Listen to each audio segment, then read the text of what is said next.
আমি? হ্যাঁ হ্যাঁ, আপনাকেই বলছি। হ্যাঁ বলুন। বলছি, একটা কথা জিজ্ঞাসা করতে পারি? হ্যাঁ করুন না। আপনার কাছে কি কোনো কাজ হবে? কাজ? কি কাজ? যে কোনো কাজ, যাতে আমার মান না যায়। আমি লেখাপড়া করব আর কাজও করব। আচ্ছা, তো আপনার পাশে কি একটু বসতে পারি? হ্যাঁ হ্যাঁ, বসুন না। তা কোথায় থাকা হয়? আমি হাওড়া স্টেশন থেকে কয়েকটা স্টেশন দূরেই থাকি। ওখান থেকে আধ ঘন্টা অটো বা টোটোতে যেতে হয়। জায়গাটার নাম কি?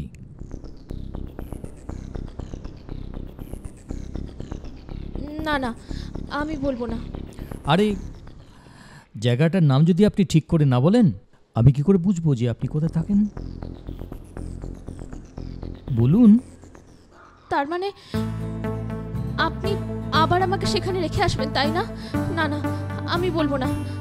প্লিজ প্লিজ, আপনার কাছে আমি হাত জোড় করছি, প্লিজ এরকমটা করবেন না। প্লিজ আমাকে ওখানে রেখে আসবেন না। আরে ঠিক আছে ঠিক আছে, আপনি যদি আমাকে সবটা খুলে না বলেন, তাহলে আমি কি করে বুঝবো কেনই বা এখানে এসেছেন আর কেনই বা ফিরে যেতে চান না সেখানে? প্লিজ কাইন্ডলি বলুন।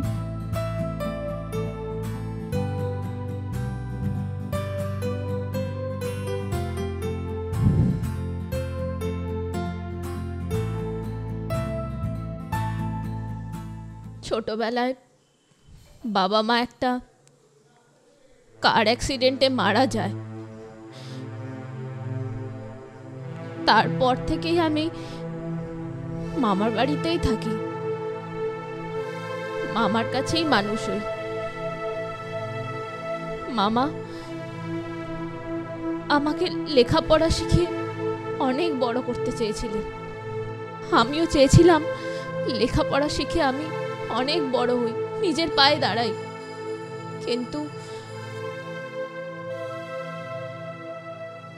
কিন্তু কি?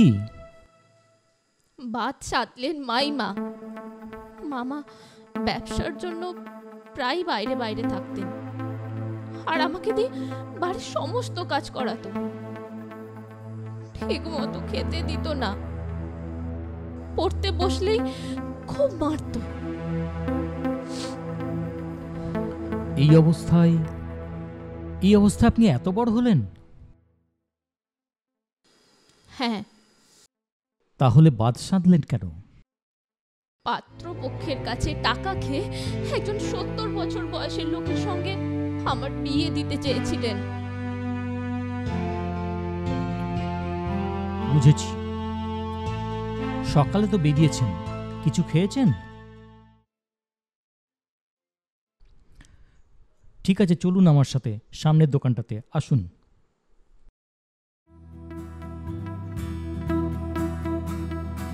বসুন। দাদা, দুটো চা, বিস্কিট দেবে না?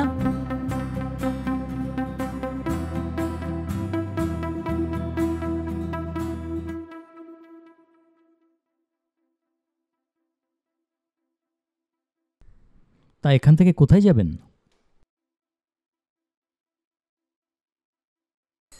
জানি না।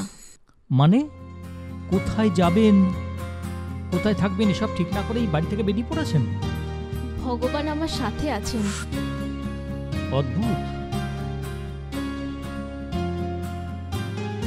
আর কিছু নেবেন? না না, ঠিক আছে। ঠিক আছে। দাদা, কত হয়েছে? দাঁড়ান দাঁড়ান, আমি দিচ্ছি, আপনি রাখুন। আরে না না, আমি দিয়ে দিচ্ছি।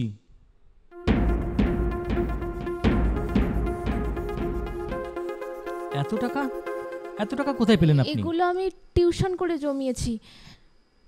আপনি দাঁড়ান, আমি দাদা, এই নিন। চলুন। কোথায়? আর কোথায়? এই ভাগাবান্ডের বাড়িতে। কিন্তু না মানে, না না, তা হয় না। যদি কোনো অসুবিধা হয়, কে আছে আপনার বাড়িতে? আরে কোনো অসুবিধা হবে না, আর আমি যেখানে থাকি সেখানে গিয়েই থাকবেন, কোনো অসুবিধা হবে না আপনার। চলুন না, আসুন আসুন। আরে কোনো অসুবিধা হবে না আপনার, কোনো ভয় নেই, আসুন না। আচ্ছা চলুন। কেউ কথা রাখেনি। ৩৩ বছর কাটলো, কেউ কথা রাখেনি।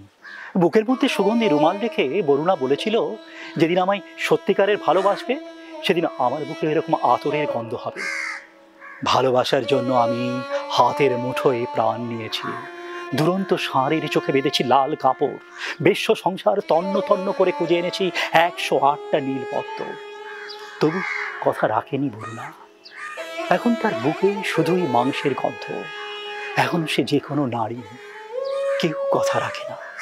৩৩ বছর কাটলো, কেউ কথা রাখেনি।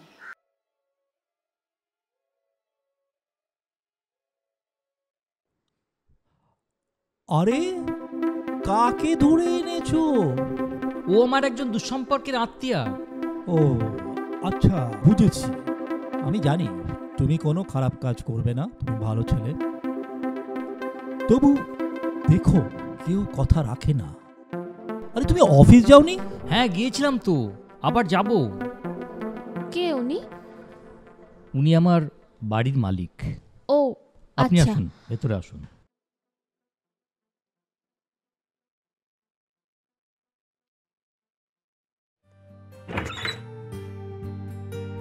আসুন।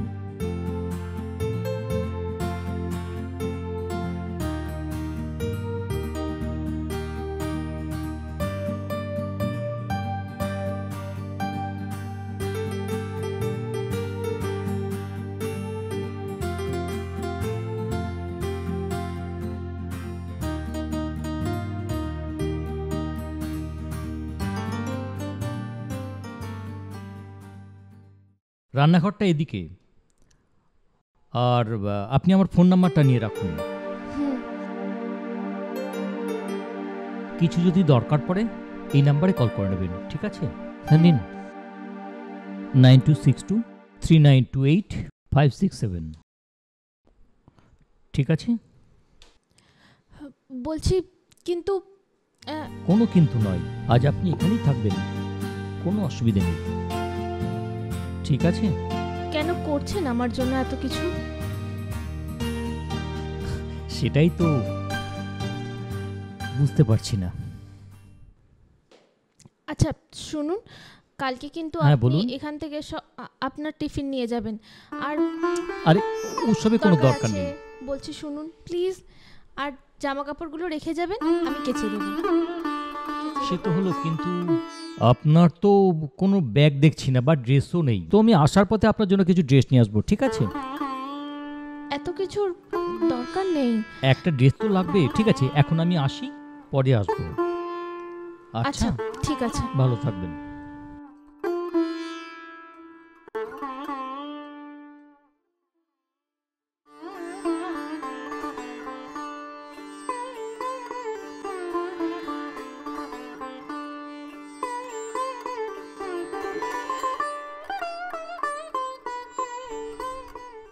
বাহ, বেশ সুন্দর ঘর গুছিয়েছেন তো।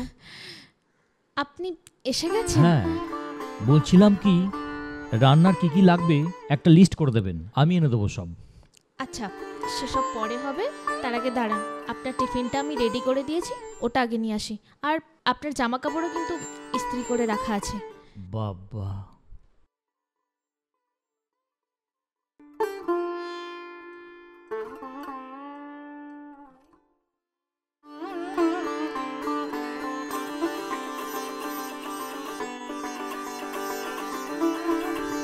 ঠিক আছে, আমি চলি এখন, অফিসে দেরি হয়ে যাবে। হ্যাঁ,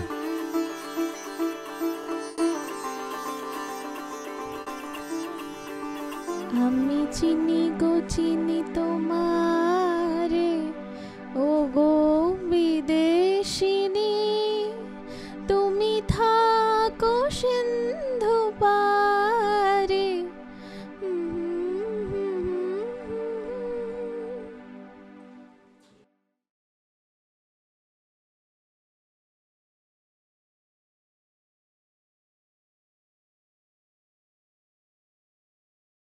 আরে তুই? হ্যাঁ, বলছি যে আজ রাতে তোর এখানেই থাকবো।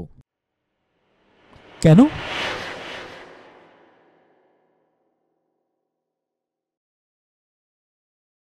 তুই কিন্তু একটা বড় ভুল করেছিস। বলা নেই কওয়া নেই, একটা অজানা মেয়েকে হুট করে বাড়িতে নিয়ে চলে আসলি। কি? যদি পুলিশ কেস হয়? তুই হয়তো ভুল করছিস, জানিস তো আমি সাইকোলজির স্টুডেন্ট। এটা কি মনে আছে তোর? অ্যাকচুয়ালি নেই। কিছুটা হলেও মানুষ চিনি আমি। ওর বাড়ির লোকজন নিশ্চয়ই মিসিং ডায়েরি করবে। করলেও তাতে কিচ্ছু হবে না। ওই মেয়েটা, বুঝলি তো, প্রাপ্তবয়স্কা। আর দ্বিতীয়ত ওই লিনার ওপর যে ওর মামি অকথ্য অত্যাচার করেছে না, সেই কথাগুলো সব ফাঁস হয়ে যাবে। কেসটা একেবারে বুমেরাং হয়ে যাবে, বুঝলি? আরে তুই বুঝতে পারছিস না। আফটার অল ও একজন নারী, তারপর ও অবিবাহিত। ওর একটা আইডেন্টি কার্ড, অ্যাটলিস্ট একটা আধার কার্ড। তুই জানিস ও একটা অপরিচিতা মহিলা, এটা তুই ভুলে যাস না। No tension. আমি আমার বিবেকের কাছে, আমার মনুষ্যত্বের কাছে দায়বদ্ধ। আমি কিন্তু তোর মাকে রিপোর্ট করব, তুই ব্লান্ডার করছিস। I believe in God. Please help me. Hello, মাসিমা, আপনার ছেলে তো সর্বনাশ করে দিয়েছে। আমার পীযূষ আবার কি করলো? হ্যাঁ, বলা নেই কওয়া নেই, একটা অজানা মেয়েকে নিয়ে এসে ঘরে রেখেছে। হোয়াট? পীযূষকে ফোনটা দাও। হ্যাঁ মাসিমা, হ্যাঁ দিচ্ছি। পীযূষ, এনে ফোনটা ধর। হ্যাঁ মা। এই তুই কাকে ধরে এনে ঘরে রেখেছিস? মা, ও খুব ভালো মেয়ে। একটা চাকরি পেলেই বাড়ি ছেড়ে চলে যাবে। আমি কোনো কথা শুনতে চাই না, তুই এক্ষুনি ওকে তাড়িয়ে দে। মা, না মা, আমি সেটা পারবো না। একজন অসহায় অবলা নারীকে আমি আমার ঘর থেকে তাড়িয়ে দেব? আমি আমার বিবেকের কাছে দায়বদ্ধ মা, আমি পারবো না। লোকে কি বলবে? বাড়িওয়ালাও তোকে তাড়িয়ে দেবে। মা, লোকের কথাকে পরোয়া করি না। আর বাড়িওয়ালাকে আমি সব বুঝিয়ে বলেছি, তাইও ওখানে আছে। আর এসব নিয়ে তুমি এত টেনশন করো না, ঠিক আছে? আমি এখন রাখছি। আবার আসিব ফিরে ধানসিঁড়ির তীরে তীরে এই বাংলায়। আবার আসিব ফিরে ধানসিঁড়ির তীরে তীরে এই বাংলায়। হয়তো মানুষ নয়, হয়তো শঙ্খচিল শালিকের বেশে। আবার আসিব ফিরে ধানসিঁড়ির তীরে তীরে। আরে তুমি এখানে? এতদিন কোথায় ছিলে? তোমাকে কত খুঁজেছি। তোমার মা? মা তো আজ 1.5 বছর হলো পৃথিবী ছেড়ে চলে গেছে। কিন্তু তুমি কেন আমাকে না জানিয়ে এভাবে কষ্ট দিয়ে বাড়ি থেকে পালিয়ে গেছিলে বলো?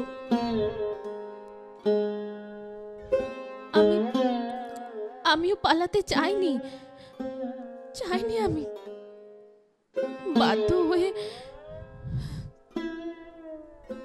মানে?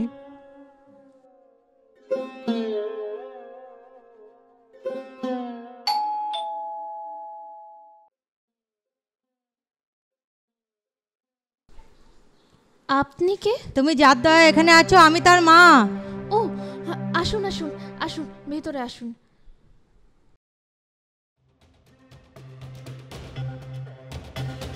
হয়েছে, অনেক হয়েছে, আর নয়। তোমার জামা কাপড় কোথায়? কিন্তু আপনি যা, শাট আপ। কি খুঁজছেন আমাকে বলুন। আমি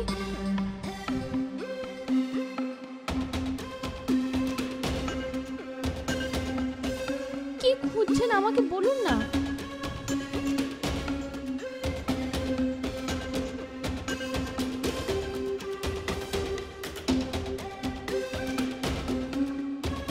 এত টাকা এখানে কেন? পীযূষ তো কোনোদিনও এইভাবে এত টাকা রাখে না। ওগুলো আমার টাকা মাসিমা। তোমার টাকা মানে? তুমি কি চাকরি করো? না না, চাকরি করি না, ওগুলো আমার টিউশন করে জমানো টাকা। আমার ছেলের টাকা চুরি করে রেখে দিয়েছো জমিয়ে, আর বলছো টিউশন করো টাকা।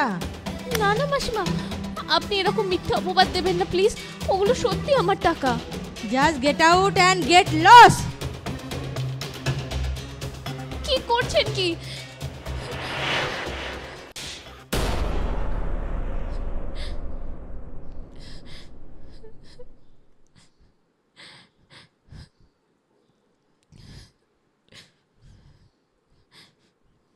যখন পড়বে না মোর পায়ের চিহ্ন বাটে, আমি বাইব না, আমি বাইব না মোর খেয়া তরে এই ঘাটে গো। যখন পড়বে না মোর পায়ের চিহ্ন বাটে। আমাকে একটা ফোন তো করতে পারতে। আমার কথা একবারও ভাবলে না? প্লিজ চুপ করে থেকো না। আমি চাইনি তোমার সঙ্গে তোমার মায়ের কোনো সম্পর্ক খারাপ হোক। আমি চাইনি। তুমি জানো আমি তোমাকে পাগলের মতো খুঁজেছি। তোমার ফোন সুইচ অফ ছিল, তারপর দেখলাম তুমি তোমার নাম্বার পাল্টে নিয়েছো। আমিও চাইনি তোমাকে হারাতে। তারপর বলো, তুমি এতদিন বাড়ি থেকে বেরিয়ে কোথায় ছিলে? এ কি লীনা, এ কি অবস্থা হয়েছে তোর?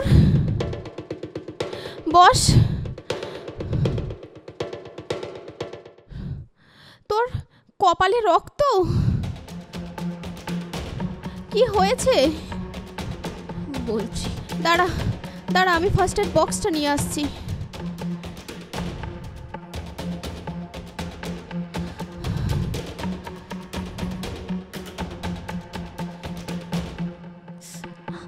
আস্তে।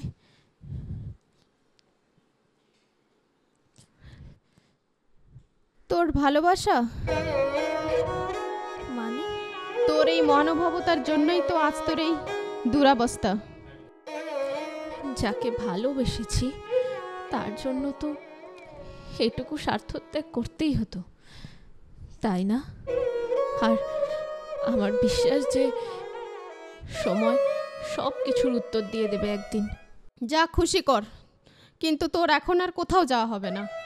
তুই এখানেই থাকবি, আর খরচের চিন্তা তোকে করতে হবে না। আমি আছি তো। না রে, তা সম্ভব না। আমি জানি তুই একটা বড় কোম্পানিতে চাকরি করিস। তুই চাকরি করে শোধ দিবি। কি যে বলিস! একটা চাকরির চেষ্টা কর, ইংলিশে করেসপন্ডেন্স কোর্সটা ওটা কমপ্লিট কর। ওকে, এটা আমার হুকুম। আচ্ছা।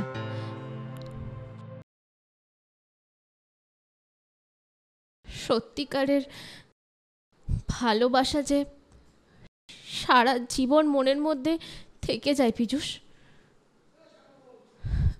তাই তো আমি আবার তোমাকে ফিরে পেলাম, আবার ফিরে পেলাম।